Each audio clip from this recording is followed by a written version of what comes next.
Incroyable, incroyable, on a les résultats. Je veux pas vous spoiler. Même si c'est en gros titre de la miniature et de la vidéo, je vous spoilerai pas. À votre avis, qui est arrivé premier?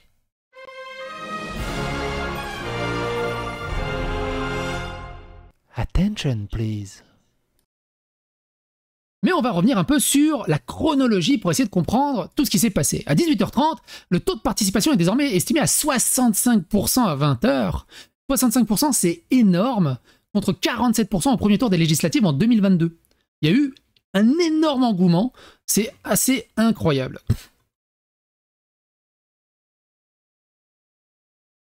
Au quartier de la Morlande à Avallon, c'est tellement important cette fois. C'est la 3e fois que Marion Lebas, 20 ans, dépose un bulletin dans l'urne. Et il est toujours la même, celui du Rassemblement National. À la sortie du bureau de vote, du bureau numéro 6 dans le quartier de la Morlande à Avallon, elle serre son sac contre elle, elle parle d'une voix peu assurée. Je veux retrouver la France comme avant, pouvoir donner mon opinion sans être agressé à chaque coin de rue. Bardella, il est très intelligent, il sait ce qu'il a à faire. C'est normal, Jordan 93-20 et la Quickscope Squeezie Gotaga Monsieur le V12, il sait ce qu'il fait.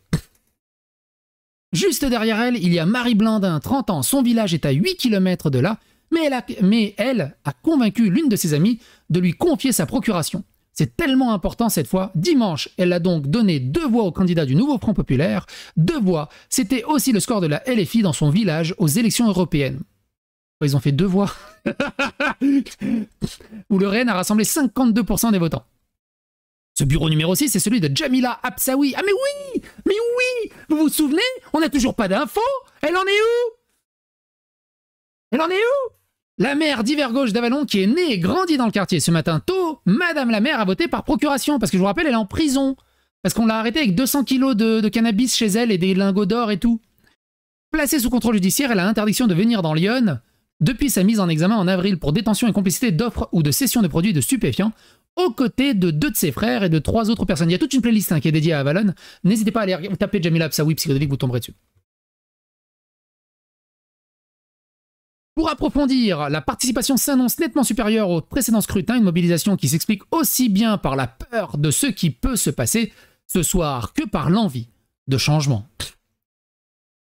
Sur le terrain à Gonesse, un défilé permanent d'électeurs dont beaucoup de jeunes adultes dans le bureau de vote du quartier de la Fauconnière à Gonesse, une circonscription tenue par la LFI, mais contestée par un RN très haut lors des élections européennes. C'est un défilé permanent d'électeurs dont beaucoup de jeunes adultes mobilisés pour faire barrage au Rassemblement National. La participation sera en fin de journée sans comparaison avec les précédentes élections. Thomas et Sephora Nzanza, frères et sœurs de 19 et 22 ans, sont venus voter ensemble. Le premier est étudiant en BTS. Il a voté sans hésitation pour le nouveau Front Populaire. Ouais, bon, je me dis qu'il n'a pas lu le programme, en fait. C'est un choix entre une alliance du camp qui cherche une amélioration de la société française et un parti qui voudrait remettre les choses comme elles étaient dans le passé. Alors du coup, c'est l'inverse. Du coup, c'est contre quelqu'un qui veut remettre comme dans le passé et ceux qui veulent vraiment remettre la France correctement et changer. Mais bon, s'ils lisent pas le programme, ils ne peuvent pas savoir. 19h14. Une réunion à l'Elysée quelques minutes avant l'annonce des résultats. Une réunion se tient depuis 19h à l'Elysée autour d'Emmanuel Macron, a confirmé le palais présidentiel au Monde. Le chef de l'État doit faire le bilan des premiers résultats et discuter avec les différents chefs de parti et ministres des poids de la stratégie à adopter au vu du second tour des législatives. Lors d'une réunion en conférence téléphonique le mardi précédent, les participants avaient opté pour la stratégie du Nini. Ni RN, ni LFI, s'attirant les foudres des macronistes, historique redoutant de cette ligne ne permettant au RN de rappeler la majorité absolue à l'Assemblée nationale. 19h22.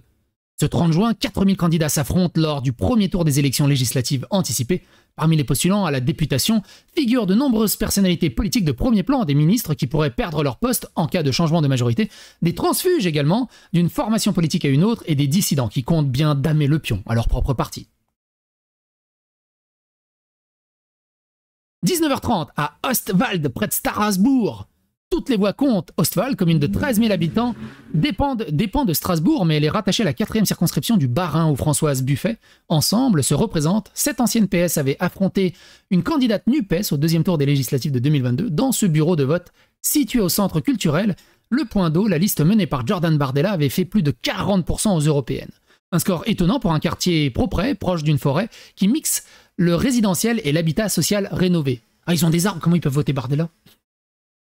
Ce pourcentage ne surprend qu'à moitié Erdogan, qui n'a pas souhaité donner son nom de famille. Pourquoi? Gros, t'es en photo! T'es dans une commune de 13 000 habitants. T'es en photo, tu t'appelles Erdogan. Bien sûr, tout le monde te connaît au bout d'un moment.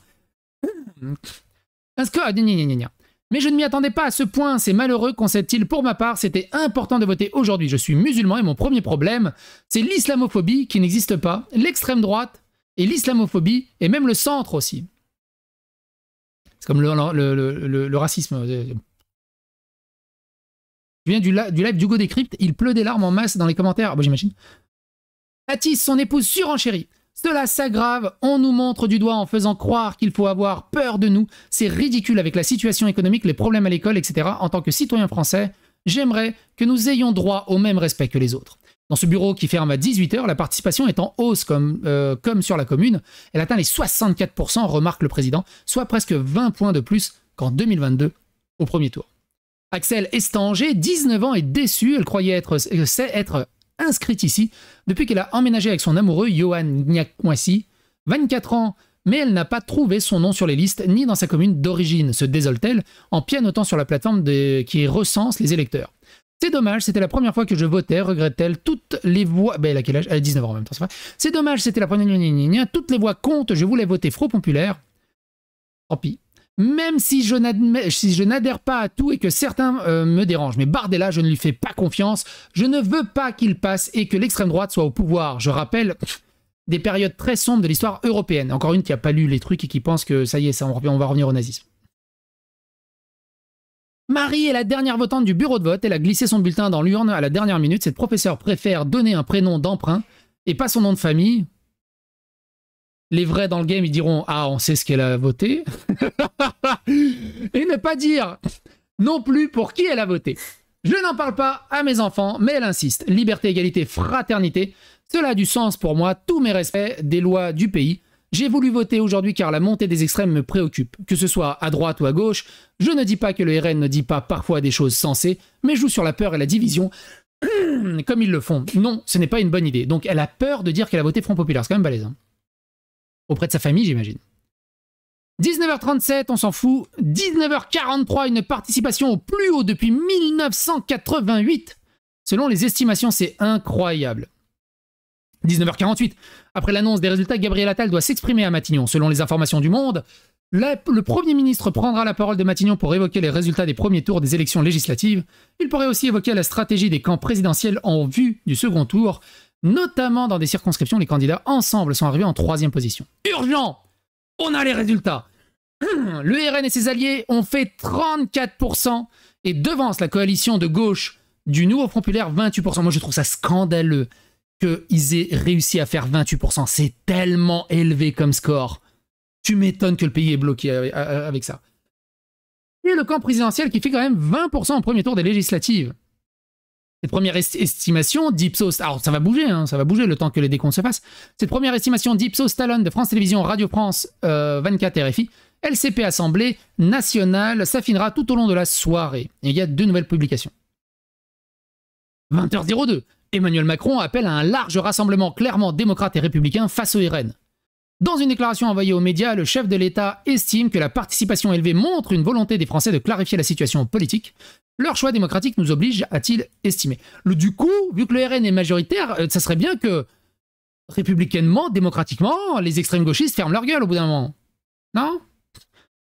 Et 28%, c'est trop. T'imagines, tu marches dans la rue, tu sais qu'une personne sur 3 a voté LFI. C'est trop. Enfin, Front Populaire. Moi, ça me fout une angoisse. Face au Rassemblement national, l'heure est un large rassemblement clairement démocrate et républicain pour le second tour. A-t-il appelé au sujet des désistements en vue du second tour en cas de potentielle victoire du camp du RN. Le candidat qualifié pour le... Ah tiens, j'entends déjà les flics là. J'entends les sirènes de flics. Les candidats qualifiés pour le second tour ont jusqu'à 18h mardi pour valider leurs inscriptions en préfecture. De 65 à 85 élus au premier tour, entre 285 et 315 triangulaires au second tour, c'est énorme. Hein.